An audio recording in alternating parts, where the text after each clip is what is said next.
Love the fact too that Nvidia does not have the capex that the other hyperscalers have.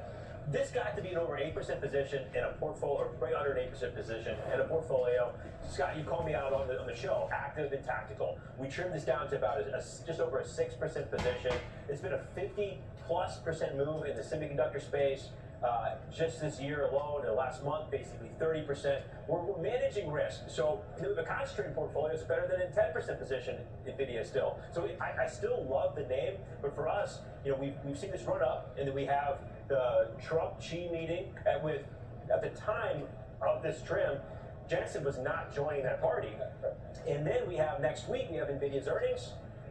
So I think to try and hit recall. Not necessarily. I'm happy with the move. Yeah, I mean, when it made sense, with the market moving up, what was that, Tuesday night, and the news changed. But I'm happy. It's still our top position of both portfolios. I'm happy with where we are, and it's been our top position since the back half of 2022. I mean, it's always been right there. So nothing changes in our mind, but we're a little more tactical here across the moves we've made.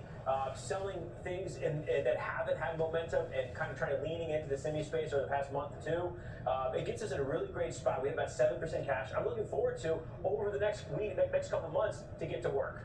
So you made the point, as we again wait for the first trade here, indicated far higher than 185 is where price is above the range. Last check was around 335. So we'll watch for that. But you made the point, as our viewers are watching this, and this is, the first of the really huge AI IPOs to come. It's the biggest since Snowflake. It's the biggest chip one since ARM. They're like, this looks really tasty.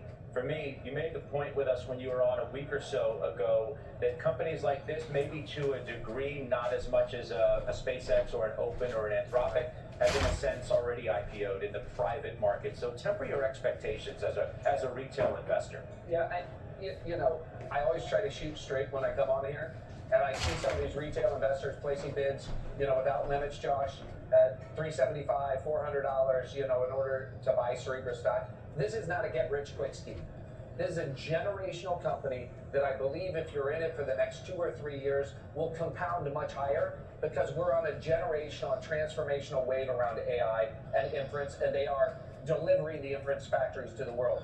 With that said, I think you just have to be, cognizant of the moment. You just described, we've had, epic moves in semiconductors. We have an all-time high today, for Nvidia. So, we got a lot of excitement around here. There'll be plenty of time if you want to be on the train and compounding with Cerebras to buy this stock.